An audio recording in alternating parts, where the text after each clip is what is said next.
Quality education is very much required. आज अगर कोई पोस्ट निकलती है, मान लीजिए 700 पोस्ट कोई आती हैं, उसके लिए कम से कम 2.5 से 3 लाख बच्चा अपना फॉर्म भरता है। सेकंड चीज़ है कि हम डिफरेंट क्यों हैं बाकियों से।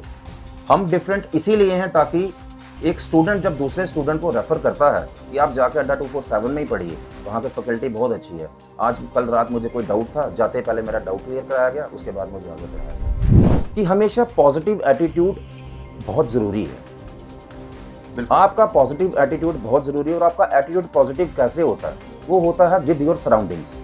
अगर आपकी सराउंडिंग्स पॉजिटिव हैं तो आपका एटीट्यूड हमेशा पॉजिटिव रहेगा। Time management, time management plays a very vital role so far as your qualification is concerned. कि आप जी जान से मेहनत करिए, आप अपना एक मिशन बना लीजिए, मुझे ये करना है।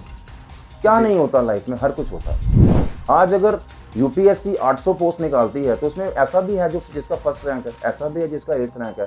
सब लोग तैयारी कर रहे थे, उनकी तैयारी में कमी नहीं है, उनकी सिर्फ एक स्मार्ट स्टडीज है, जिस तरीके से वो पढ़ते हैं। और मैं फिर से अंत में यही बात कहूंगा कि अपना भारत के पूर्व राष्ट्रपति डॉक्टर एपीजे अब्दुल कलाम ने कहा था, शिक्षा वो बहुमूल्य रत्न है जो हर किसी इंसान को समान रूप से चमकने का मौका देती है, बिना किसी भेदभाव के।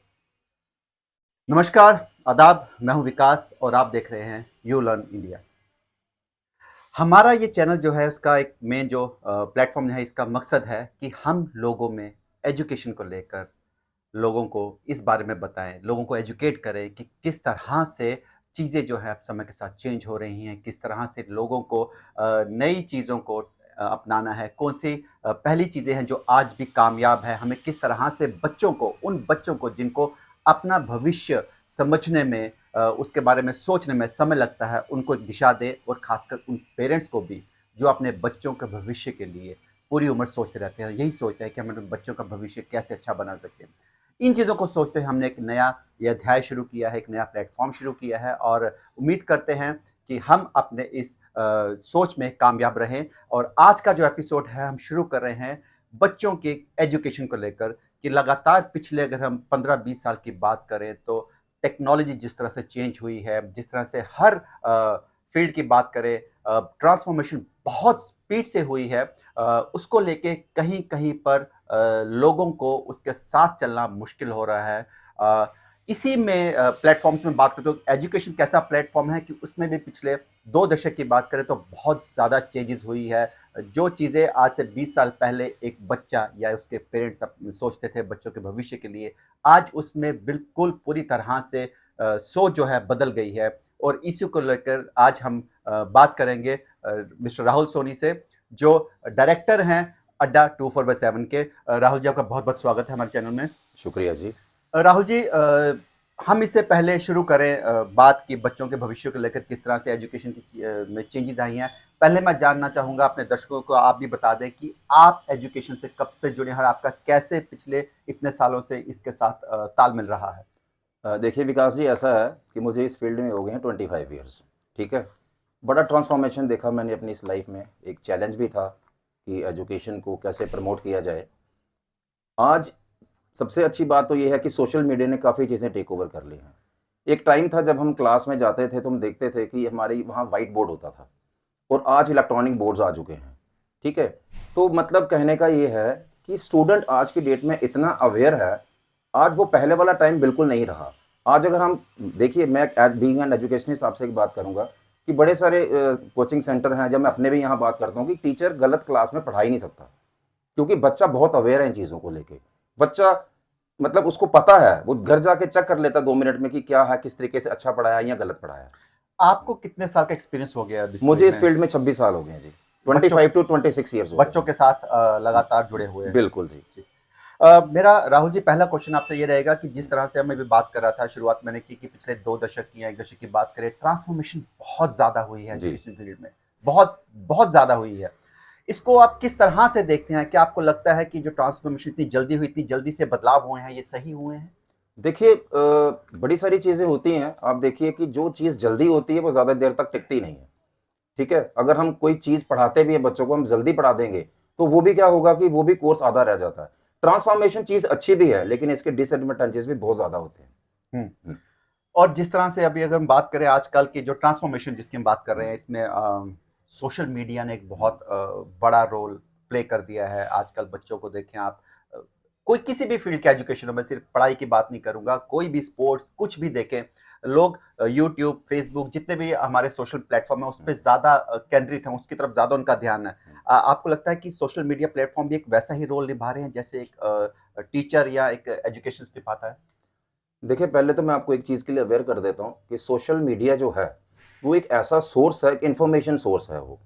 और सोशल मीडिया के ऊपर पढ़ना, जैसे उसके लिए काफ़ी ज़्यादा चीज़ें रिलेटेड, अब हम देखिए, मैं आपको एक बात बताता हूँ कि जो ऑफलाइन कोर्स होता है हमारे पास, जो फिजिकल एक्टिविटी होती है, it is much better than online. कारण क्या है कि अब मैं एक छोटा सा एग्जांपल लेता हूँ आपसे कि हमारे पास एक स्टूडेंट पढ़ने के लिए आता है। अब उसका इंटरेक्शन टीचर के साथ फेस टू फेस है। अब उसने कोई डाउट करना है, कोई डाउट क्लियर करना है, तो वो सोशल मीडिया पे नहीं हो सकता। वो कमेंट लिखेगा, उसके बाद फिर कोई उसको आंसर देगा 2 दिन के बाद या 3 दिन के बाद अगर कोई देखेगा।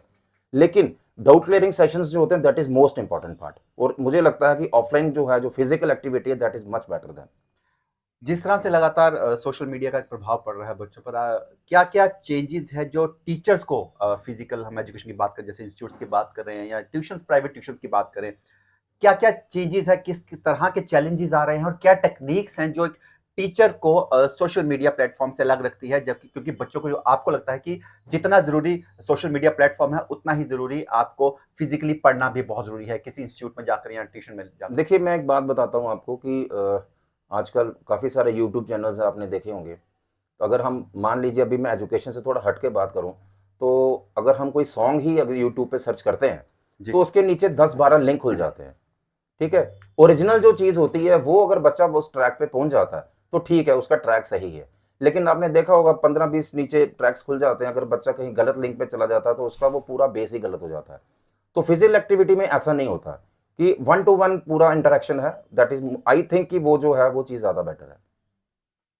बच्चों की जो एजुकेशन की जब हम बात करते हैं तो हर एक माँ बाप का सपना होता है कि उनके बच्चों को अच्छी एजुकेशन मिले, और माँ बाप तकरीबन उनका एक जो इनकम है उसका एक बहुत बड़ा चंक जो है, बहुत बड़ा हिस्सा जो है बच्चों की एजुकेशन में जाता है। हुँ। और हर पेरेंट्स की इच्छा होती है कि उनका बच्चा बड़ा होकर अच्छा अफसर बने या कि अपना नाम कमाए, अच्छा पढ़ाई करे। लेकिन कुछ बच्चे ऐसे भी होते हैं जो फाइनेंशियली इतने साउंड नहीं होते, जिनके पेरेंट्स की ख्वाहिश तो होती है कि उनके बच्चों को अच्छा पढ़ाया जाए, लेकिन उनके पास इतने पैसे नहीं होते। क्या लगता है आपको, इसको लेकर भी स्पेशल कुछ कोर्सेज किए जाते हैं, स्पेशल कुछ ट्रेनिंग्स दी जाती हैं ताकि वो बच्चों को भी बाकी स्ट्रीम लाइन में लाया जाए, उनको भी वैसा ही एक चांस दिया जाए आगे बढ़ने का? विकास जी, बहुत अच्छा क्वेश्चन पूछा मेरे से आपसे, और इसका मैं अच्छा जवाब देना चाहूँगा आपको कि हमारे पास जो इंक्वायरीज़ आती हैं, हम ऐसे एडमिशन नहीं देते हैं बच्चों को। जी। पहली बात है, मैं थोड़ा फाइनेंशियल वाली बात थोड़ा 2 मिनट बात करूँगा, जी, जी। लिसन मी, हाँ। हुँ। तो बच्चे आते हैं हमारे पास, अब जैसे कई बार होता है कि ज़बरदस्ती पेरेंट्स चले जाते हैं, तू आईएएस बनेगा, तू केएएस बनेगा, मैं पैसा खर्चूँगा। बच्चे का मन है बैंक में जाने का, हम ज़बरदस्ती उसको करते हैं। हम सबसे पहले उनके काउंसलिंग सेशंस रखते हैं कि क्या बच्चा ये आईएएस कर सकता है या नहीं कर सकता? क्या ये बच्चा केएएस करेगा, या ये बैंकिंग में जाएगा, या ये बैंकिंग में नहीं, ये जेकेएसएस भी कर सकता है? तो वो चीज़ रखनी बहुत ज़रूरी है। हमारा ये एम नहीं होता कि बच्चा आया, उससे पैसे ले लिए और बात खत्म हो गई, वैसा नहीं होता। हम लोग पहले उनको देखते हैं कि क्या ये कर पाएगा, कैपेबल है, he is capable or not, they जी। Are capable or not, right. वो देखना पड़ता है। उसके बाद जाके हम एडमिशन देते हैं। दूसरी बात ये है कि जैसे वीक वाली बात आती है, हमारे पास एक गवर्नमेंट की एक स्कीम भी आती है, बीपीएल, उसमें बच्चों को हम फ्री एजुकेशन भी देते हैं, और बड़े सारे स्टूडेंट्स आते हैं जो वीक होते हैं, जो मतलब फाइनेंशियली वीक होते हैं, हमको बहुत ज़्यादा फी में लेस कर देते हैं, क्योंकि ये एक ऐसा काम है। मैं तो आपको यही बात बताऊंगा कि अगर हमारे देश के प्रधानमंत्री नरेंद्र मोदी साहब ने एक ऐसी स्कीम चलाई है, जैसे बच्चे, किसी ने इंजीनियरिंग करना है, जिसने बाहर जाना, प्रधानमंत्री स्कॉलरशिप, योजना, हाँ जी, स्कॉलरशिप बिल्कुल, टाइप किया है, बिल्कुल, बिल्कुल। तो अगर वो प्रधानमंत्री कर सकते हैं, तो ये तो हर भारतीय का नागरिक, हर भारतीय नागरिक का काम है कि इसको सपोर्ट करे। हर किसी की चीज़ में अगर कोई बच्चा वीक है, तो उसको हमेशा सपोर्ट करना चाहिए, मेरे कहने से। एक टीचर जो होता है जिसका काम है बच्चों को शिक्षा देना, उनका करियर बनाना, क्या लगता है कि उसमें ऐसी क्या क्वालिटीज़ होनी चाहिए? क्या ऐसी चीज़ें होनी चाहिए जिससे एक, क्योंकि जहाँ हम बच्चों की बात करते हैं कि बच्चे अपना भविष्य बनाना चाहते हैं, किसी स्ट्रीम में जाकर या कुछ कुछ भी फ़ील्ड हो कि उसी में जाकर, वैसे ही कुछ ऐसे लोग भी हैं जो टीचर बनना चाहते हैं। लेकिन कई बार क्या होता है कि जैसे हम अभी बात करें कि सोशल मीडिया का जैसे समय है वहां देखकर या कुछ इस तरह से जिस तरह से आजकल भाग दौड़ है, ऐसे में कुछ ऐसी बेसिक रिक्वायरमेंट्स भी होंगी टीचर बनने के लिए जो बहुत जरूरी है जिससे आप एक अच्छा शिक्षक बन सकें। देखिए ऐसा है, first of all I will tell you one thing कि the candidate should be graduate, right. उसके बाद एक एक्स्ट्रा कोर्स होता है, जैसे मतलब आप मान के चलिए जैसे कोई बच्चा एम.कॉम कर रहा है, कोई teacher, I am talking about teacher right now, कोई टीचर एम.कॉम कर रहा है या कोई अपना एम.एससी फिजिक्स कर रहा है, तो बड़ी सारे ऑप्शंस हैं। उसके बाद उनको एक मास्टराइजेशन आ जाती है, उसके बाद बच्चा किसी फील्ड में भी जा सकता है, जो टीचर है किसी फील्ड में भी जा सकता है। लेकिन मैं आपको एक ही बात कहूँगा कि अंग्रेजी में कहावत है, good students always make good teachers. Right. जो अच्छे बच्चे होते हैं वो टीचर को अच्छा बनाते ही बनाते हैं। जी। अब देखिए, अब बात आ जाती है क्वालिटी एजुकेशन की। Quality education is very much required. आज अगर कोई पोस्ट निकलती है, मान लीजिए 700 पोस्ट कोई आती हैं, उसके लिए कम से कम 2.5 से 3 लाख बच्चा अपना फॉर्म भरता है। पोस्टें 700 ही हैं, ठीक जी है। जी बिल्कुल। अब आपने अगर मेहनत करो उस पोस्ट 700 में आना है, तो you have to do something different from others, तभी जाके आपकी सिलेक्शन हो पाएगा। बाकी तो भेड़ चाल वाला अगर काम करना है तो वो तो दुनिया में भेड़ चाल तो है ही है, वो आप हर जगह देख लीजिए। मैं तो एक ही बात चाहूंगा, अड्डा 247 एक ऐसा ब्रांड है, जम्मू ब्रांच में एक ऐसा प्लेटफॉर्म है, ज्यादा से ज्यादा हमारे साथ जुड़ें, अपने काउंसलिंग सेशंस लें और आप ये देख पाएं कि आप में क्या बनना है और क्या कैपेबिलिटी है। That is most important. मेरा अगला सवाल भी इसी को लेकर था कि जिस तरह से हम भेड़ चाल की बात कर रहे हैं, इंस्टीट्यूट भी इतने ज़्यादा खुल गए हैं कि आप आजकल बच्चे भी कंफ्यूज्ड हैं कि हम कहाँ जाएं, किस इंस्टीट्यूट को ज्वाइन करें, कहाँ के टीचर्स अच्छे हैं, फैकल्टी जिस तरह से कौन सी अच्छी है, क्या कोचिंग का लेवल है, किस तरह से टेक्नोलॉजीज की बात करें कि हर चीज़ एडवांस होती जा रही है। आप अपने इंस्टीट्यूट को अड्डा 247 को किस तरह से बाकी इंस्टीट्यूट से अलग पाते हैं, या क्या ऐसा स्पेशल है कि बच्चा आपके पास यहाँ पर आए और यहाँ से कोचिंग लें? बहुत अच्छा क्वेश्चन किया आपने। देखिए सबसे इंपॉर्टेंट चीज क्या होती है कि एक होती है माउथ पब्लिसिटी, ठीक है। I think customer satisfaction is one of the best advertisement, right. अगर आप एक अपने स्टूडेंट को अच्छा सेटिस्फेक्शन देते हैं, वो माउथ पब्लिसिटी करके आपको स्टूडेंट्स को बाहर बताता है कि भाई मैं वहाँ गया था पढ़ने और मैंने बहुत क्वालिटी एजुकेशन ली है वहाँ से, ठीक है। सेकंड चीज़ है कि हम डिफरेंट क्यों हैं बाकियों से। हम डिफरेंट इसीलिए हैं ताकि एक स्टूडेंट जब दूसरे स्टूडेंट को रेफर करता है कि आप जाके अड्डा 247 में ही पढ़िए, वहाँ की फैकल्टी बहुत अच्छी है, आज कल रात मुझे कोई डाउट था, जाते पहले मेरा डाउट क्लियर कराया गया, उसके बाद मुझे आगे पढ़ाया गया जी। क्लासेस लेनी है, क्लास ली, क्लास खत्म की, टीचर चला गया। हमारे पास यहाँ टीचर्स 2-2 घंटे एक्स्ट्रा बैठे रहते हैं कि किसी भी स्टूडेंट का कोई भी डाउट है वो ऐसे डाउट क्लियर करके नहीं जाएगा जब तक वो पूरा क्लियर ना हो। जी। एक चीज़। दूसरी चीज़ क्या होती है, जैसे फॉर एग्जांपल कोई नया बच्चा आ जाता है, बैच थोड़ा आगे चला जाता है, ठीक है। पहले हम उसके, वो एक टीचर की ड्यूटी है उसको पढ़ाना, उसको कंसेप्ट क्लियर कराना, फिर जाके क्लास में जाता है। मुझे लगता है सबसे बड़ी वजह यही है। बाकी क्वालिटी एजुकेशन तो हर जगह है, मैं नहीं डिनाई करूंगा कि भाई हम ही सबसे बेस्ट हैं, लेकिन बात तब आती है जब स्टूडेंट्स जाके बोलते हैं कि अड्डा 24/7 Jammu branch is one of the best centre, अब वहां जाके एडमिशन लीजिए। राहुल जी, इस प्रोग्राम को ख़त्म करने से पहले मैं एक चीज़ ज़रूर चाहूँगा कि आप बताएं कि बच्चों को अपना भविष्य अगर बनाना है, कोई भी फील्ड हो, XYZ किसी भी फील्ड की बात करें, किन किन चीज़ों का खास ध्यान रखना चाहिए उसको? देखिए, आपको मैं पहले भी अपनी बातों में कुछ जवाब दे चुका हूं, फिर से बताऊंगा कि स्टूडेंट इतना अवेयर नहीं होता। आज की डेट में सोशल मीडिया की वजह से कुछ अवेयर हुए हैं स्टूडेंट्स, लेकिन तब भी आज आके मैंने आपको वही बात बताई पहले कि जो पेरेंट्स हैं उन्हें अपने बच्चों को सपोर्ट करना चाहिए हर हाल में, उनके काउंसलिंग सेशंस करवाने चाहिए। जो काउंसलर हैं, जो साइकोलॉजिस्ट हैं, जैसे हम हैं, हमारे पास पेरेंट्स स्टूडेंट्स लेके आते हैं, अपने बच्चे लेके आते हैं, बोलते हैं सर देखिए इसकी क्या कैपेबिलिटी है, क्या करना चाहता है। हमें 10 मिनट में पता चल जाता है बच्चा क्या चाहता है। उस समय हम उनके पेरेंट्स को बाहर बिठाते हैं, हम पर्सनल लेवल पे स्टूडेंट से बात करते हैं कि ताकि हम देखें, क्योंकि जहाँ ज़बरदस्ती वाला काम तो है नहीं। अगर आप किसी बच्चे ने IAS करना है तो उसको 3 साल के लिए पढ़ना है, क्या वो 3 साल में वो पढ़ेगा या छोड़ेगा, क्या उसमें कैपेबिलिटी है। और हमेशा स्टडीज़ को एंटरटेन लेवल से लेके चलना चाहिए। अब देखिए मैं एक छोटी सी बात बोलता हूँ, 24 घंटे होते हैं पूरे दिन में, जी। ठीक है। 8 घंटे की नींद भी चाहिए, बिल्कुल। उसके बाद 8 घंटे पढ़ना भी है, 8 घंटे की एक्टिविटी भी चाहिए। आप सोशल हैं, किसी के घर जाना है, स्टूडेंट्स आ रहे हैं, फ्रेंड्स आ रहे हैं, थोड़ी देर मोबाइल भी चलाना, ये एक रिक्वायरमेंट है, आप इसको नहीं रोक सकते। नींद भी ज़रूरी है ना, ये एक नेचुरल फिनोमिना है जो हर किसी के साथ है। जी। अगर आप बच्चे को बोलेंगे ज़बरदस्ती नहीं तो 4 घंटे पढ़ेगा, वो अपना आउटपुट कैसे देगा? वो देगा नहीं, वो आउटपुट नहीं आएगा। और बड़े सारे स्टूडेंट्स हैं जो क्वालिफाई हो जाते हैं, बोलते हैं कि हम 18 घंटे पढ़े थे, हम 20 घंटे पढ़े थे। It can not be possible. आपकी लाइफ में आपकी स्टडीज़ को एंटरटेनमेंट बनाने के लिए आपको उसको पढ़ने के लिए मेहनत तो करनी है, बिना मेहनत तो कुछ नहीं होगा, लेकिन स्मूथली चलना है।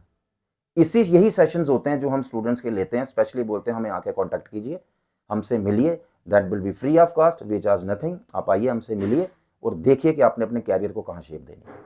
जी, बहुत बहुत शुक्रिया हमारे साथ राहुल जुड़ने के लिए। मैं उम्मीद करता हूँ हमारे जो दर्शक हैं, जो बच्चे हैं, जो पेरेंट्स हैं, उनको कुछ समझ आया होगा इस चीज़ को लेकर, वो ज़रूर जागरूक होंगे किस तरह से बच्चों का टाइम मैनेजमेंट करनी बहुत ज़रूरी है, ताकि जो बच्चे चाहते हैं वो भी पूरा हो, जो पेरेंट्स चाहते हैं वो भी विकास जी, पूरा हो। 1 मिनट जी, में आपको और लूंगा, एक जी, चीज बोलना चाहूंगा मैं, अगर आप इजाजत दें जी, जी, तो। बिल्कुल, बिल्कुल, बिल्कुल। देखिए, ऐसा है कि कुछ चीजें होती हैं हम बच्चों को बताते हैं, और आज मैं इस माध्यम से, इस चैनल के माध्यम से आपको बताना चाहूंगा कि हमेशा पॉजिटिव एटीट्यूड बहुत जरूरी है। बिल्कुल, आपका पॉजिटिव एटीट्यूड बहुत जरूरी है, और आपका एटीट्यूड पॉजिटिव कैसे होता है? वो होता है विद योर सराउंडिंग्स। जी, अगर आपकी सराउंडिंग्स पॉजिटिव हैं तो आपका एटीट्यूड हमेशा पॉजिटिव रहेगा। जी, ठीक है। दूसरी चीज ये होती है कि भाई, time management plays a very vital role so far as your qualification is जी, कंसर्न। चौथी तीसरी चीज मैं एक और आपको बताना चाहूंगा कि आप जी जान से मेहनत करिए, आप अपना एक मिशन बना लीजिए, मुझे ये करना है। क्या जी, नहीं होता लाइफ में, हर कुछ होता है। आज अगर यूपीएससी 800 पोस्ट निकालती है तो उसमें ऐसा भी है जो जिसका फर्स्ट रैंक है, ऐसा भी है जिसका 8th रैंक है। सब लोग तैयारी कर रहे थे, उनकी तैयारी में कमी नहीं है, उनकी सिर्फ एक स्मार्ट स्टडीज है। जिस तरीके से वो पढ़ते हैं, उस क्वालिफिकेशन को बहुत मैटर किया जाता है कि आपका बैकग्राउंड क्या है, that is most important part. और मैं फिर से अंत में यही बात कहूंगा कि अपना एटीट्यूड हमेशा पॉजिटिव रखिए, कभी जिंदगी में हार मत मानिए, ये मत सोचिए कि मैं नहीं कर पाऊंगा, ये बोलिए कि मैं करके दिखाऊंगा। बहुत बहुत शुक्रिया राहुल जी। राहुल जी, लेकिन मैं जाने से पहले चाहूँगा कि हमारे जो व्यूअर्स हमारे साथ जुड़े हैं, या जो ये चैनल अभी इस प्रोग्राम को देखेंगे, उनसे बहुत ऐसे होंगे जो शायद आपसे बात करना चाहें, या हमसे कुछ उनके क्वेश्चन हो। उनको ये ज़रूर बता दीजिए पहले कि आपके यहाँ पर कौन-कौन से कोर्सेज़ कराए जाते हैं, ताकि उनकी जो इंक्वायरीज़ हो वो सीधा आप तक आ सके। देखिए, ऐसा है कि हमारे यहाँ अड्डा 247 एक जम्मू में एक ब्रांच है, एक नेशनल ब्रांड है ये अपोजिट कॉमर्स कॉलेज है। तो यहाँ पर हम बैंकिंग के लिए कराते हैं, उसके बाद हमारे जेकेएसएसबी के कोर्सेज़ होते हैं, एसएससी के सारे कोर्सेज़ होते हैं, जैसे एसएससी सीएचएसएल हो गया, जीडी हो गया, एमटीएस हो गया।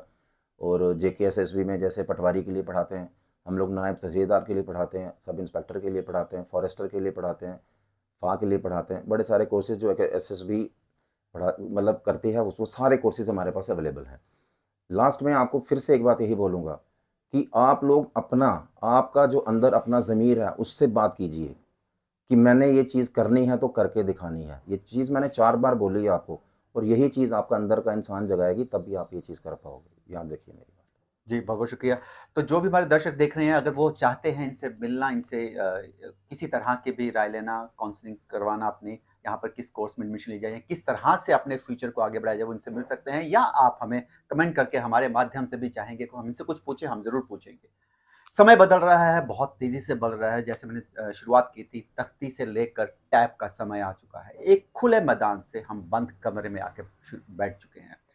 इन चीज़ों को लेकर हमारी कोशिश रहेगी कि वो जो समय है, उस तरह को उस समय को किस तरह से मैनेज किया जाए, किस तरह से आप एजुकेशन में कुछ भी करना चाहते हैं, आगे बढ़ना चाहते हैं, आपके जो भी शक हो, कोई भी सवाल हो, हम उनके लिए तैयार हैं। और आप चाहते हैं कि हम किसी स्पेशल प्रोग्राम को लेकर, या किसी एक ऐसे मुद्दे पर, या किसी एक सब्जेक्ट को लेकर आप किसी तरह की जानकारी चाहते हैं, तो हमें कॉन्टैक्ट कीजिए। हम उस पे स्पेशल आपके लिए एक फीचर बनाएँगे और आपको पूरी जानकारी देंगे। फिलहाल आज के लिए इतना ही, और उम्मीद करता हूं कि आप लोग हमसे जुड़े रहेंगे और इसी तरह से आपका प्यार और हमारा प्यार आपस में बना रहेगा।